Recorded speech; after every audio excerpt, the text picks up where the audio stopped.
Ya, alhamdulillah kami berdua puas dan insya Allah masyarakat bisa memahami apa yang menjadi latar belakang kenapa saya dan Pak Chandra maju dan program-program apa yang akan kita jalankan insya Allah di saat melayani masyarakat.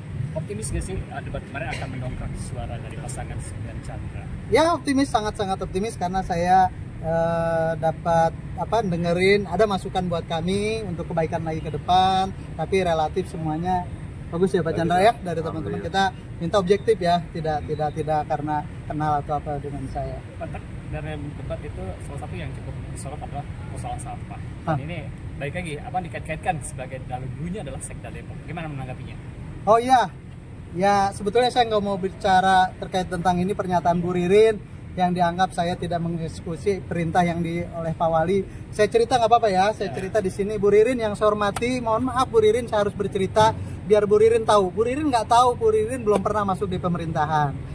Saya dapat tugas dari Pak Wali untuk belanja insenerator waktu itu di akhir 2023 ya, langsung diminta untuk alokasi anggaran dari BTT. Kemudian saya manggil dari teman-teman DLHK yang sebetulnya mereka adalah eksekutor atau memang yang tupoksinya ada di Dinas Kebersihan dan Lingkungan Hidup. Disampaikan bahwa akan kita alokasikan BTT, kemudian tetapi mereka teman-teman DLHK nggak siap karena pertama kajiannya belum ada. Ini kan perintah nggak bisa langsung dijalankan. Pertama kajian internal terhadap insenerator ini belum ada. Yang kedua terkait tentang kajian pengadaannya juga belum ada. Gitu. Jadi dua hal ini yang kita khawatir, namanya kita penyelenggara pemerintah, kajian internal itu urgensinya terhadap insenerator seperti apa, penting apa enggak gitu. Itu yang pertama. Yang kedua kajian pengadaan itu alat insenerator itu kan variatif, ada yang harganya 5 miliar, ada yang 10 miliar, ada yang 20 miliar. Kita harus benar-benar mendalami kenapa sih 5 miliar, jangan sampai kita bayar 25 miliar ternyata alat itu hanya ukuran 5 miliar dan yang lainnya.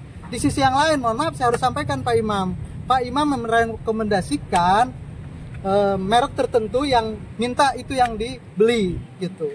Kami sampaikan bahwa nggak bisa langsung beli, kita uji coba dulu kemampuan alat itu. Akhirnya disepakatilah alat yang katanya rekomendasi Pak Imam, tapi saya dapat informasi dari Kadis LHK waktu itu. Ini permintaan beliau, saya nggak secara langsung dengan Pak Imam, tapi saya udah mulai, mohon maaf, nggak siap dengan cara-cara begini. Kita ingin pemerintahan ini siapapun dia, kalau memang punya kualitas bagus ya silakan, tapi kalaupun itu direkomendasikan nggak apa-apa, tapi kalau bagus juga. Tapi ternyata kita coba yang katanya bisa menyelesaikan sampah satu hari 20 ton. Kalau teman-teman nggak percaya, cek, kita pernah di akhir tahun 2023 pernah mencoba satu alat insenerator di Pasar Cisalak. Hasil rekomendasi dari Imam itu? Ya, informasi dari beliau, tapi saya nggak mau pusing, saya bilang coba aja dulu. Dua hal tadi, kajian kita belum ada, kita belum berani eksekusi. Yang kedua yang direkomendasikan kita pengen tahu, kalau emang bagus kita cek gitu. Waktu itu katanya bisa produksi 20 ton per hari. Kita coba dalam sebulan, satu hari itu nggak sampai 1 ton.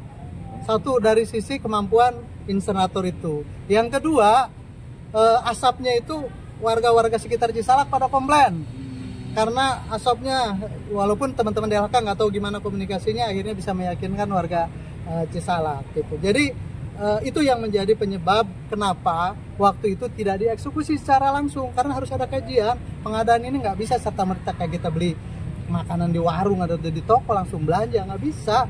Harus di latar belakangnya apa, kemudian custom alatnya seperti apa gitu. Sehingga akhir tahun kemarin itu, mohon maaf, tidak dieksekusi memang karena dengan kondisi yang tadi. 3 faktor lah boleh saya bilang. Pertama, dua kajian itu belum ada. Ketiga, alat yang direkomendasikan kita coba juga nggak bagus gitu. Ya saya nggak tahu kalau perjalanan di 2024 itu sudah ada kajian lagi terhadap alat yang dibeli, kualitas alat yang dibeli, apakah merek yang lain atau dari yang lain saya nggak tahu. Tapi saya yakin kalau yang dulu kita uji coba itu tidak recommended karena katanya 20 ton per hari, itu hanya satu hari itu nggak sampai 1 ton. Kita coba asapnya kemana-mana. Pak, penegasan berarti yang kemarin itu vendornya itu pesanan dari Pak Imam. Ya saya menduga seperti itu karena di situ saya pas Kadis LHK saya minta cari yang terbaik, saya sampaikan itu cari yang terbaik, terus Pak udah ada rekomendasi ini gitu dari Pak Imam katanya ya, saya nggak mau pusing juga, ya udah coba aja dulu, saya bilang gitu, coba aja sih, kita nggak langsung eksekusi, coba aja dulu. Apakah sudah pernah dicoba ya Pak? Udah dicoba di pasar Cisalak gitu. Apakah alat yang saat ini juga ada di katanya di Cipayung itu merupakan alat yang kemarin itu? Saya nggak tahu lanjutan itu, tapi kalau alat yang dipakai yang dulu itu ya tadi kualitasnya atau kemampuannya pas diuji coba selama 1 bulan nggak bisa, yang tadinya per hari 20 ton minimal sampah pasar Cisalak waktu itu bisa selesai per hari, itu nggak sampai 1 ton. Untuk anggarannya berapa Bang waktu itu dia minta?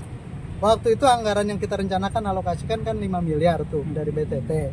Waktu itu ya yang untuk kapasitas itu. Tapi tadi teman-teman pengadaan, teman-teman DLHK, ya 5 miliar ini kan kita belum tahu alat ini apakah memang pantas dibayar 5 miliar atau enggak. Makanya harus ada kajiannya dulu. Jangan sampai kita kesalahan beli barang 5 miliar padahal barangnya nggak sampai 5 miliar. Kan kita juga pengen selamat semua. Yang kedua tadi kita pengen yang terbaik, siapapun itu yang punya, yang ada masalah, yang penting bisa produk yang memang yang terbaik, harganya sesuai, kemudian kualitasnya memang bagus. Makanya diuji coba dulu kemarin itu, uji coba hasilnya juga nggak recommended, siapa yang mau berani. Akhirnya Abang batalkan, singkat cerita. Ya waktu itu tidak terjadi eksekusi akhirnya karena teman-teman DLHK juga nggak siap, sampai akhirnya tuh teman DLHK kepala bidangnya itu harusnya dipindah ke dinas lain karena dianggap tidak siap dengan itu. Oke. Pak Chandra tadi juga sempat berdiskusi insenerator itu sebenarnya membahayakan atau seperti apa sih pandangan? Ya seperti yang waktu kemarin debat saya sampaikan, jangan menyelesaikan masalah bikin masalah baru. Kemarin pantesan paslon 1 bercerita tentang insenerator terus.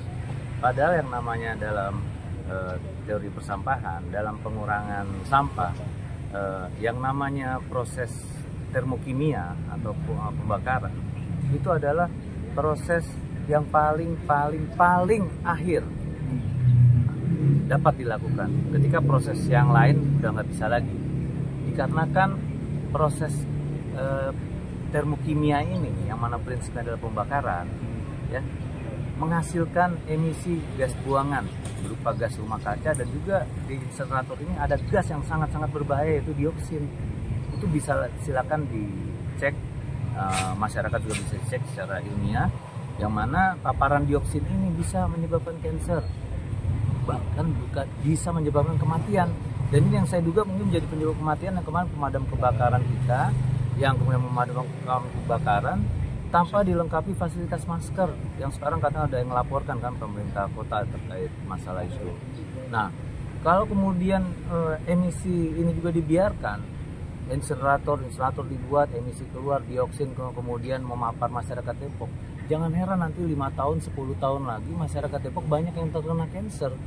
Sehingga benar kata Pak Oli, memang harus perlu kajian gitu. Dan dioksin ini alat ukurnya di Indonesia belum ada, alat pengukur dioksinnya ada di luar negeri semua. Jadi bayangkan ini zat yang sangat-sangat berbahaya. Dan kalau kita bicara Kota Depok, berdasarkan data SIPSN 2021 itu data sudah terverifikasi. Ya, mayoritas sampah di Kota Depok 62% itu adalah sampah organik. Sampah organik itu tidak bisa diolah dengan insenerator, tapi dengan pengolahan biologis yang mana dia akan menghasilkan biogas dan juga menghasilkan kompos. Itu bisa dijadikan uang, emisinya jauh lebih rendah dibanding insenerator. Nah, termasuk agot seperti itu. Sisanya 25% itu plastik. Masa plastik juga pakai insenerator? Itu didaur ulang. Sisanya sekian belas persen tadi, ya nggak mungkin juga kalau kemudian ini kan ke insenerator, artinya nggak visible. Kenapa? Karena tadi saya bilang kalau insenerator tuh di negara-negara maju memang sudah dipakai di Jepang dan juga di Singapura. Insenerator di Jepang dan di Singapura semua dikoneksikan utility-nya untuk pembangkit listrik, ya. Jadi gas berbahaya yang di capture, ditangkap, kemudian diarahkan untuk pembangkit listrik. Nah, seperti ini menurut saya sih gagal paham ya.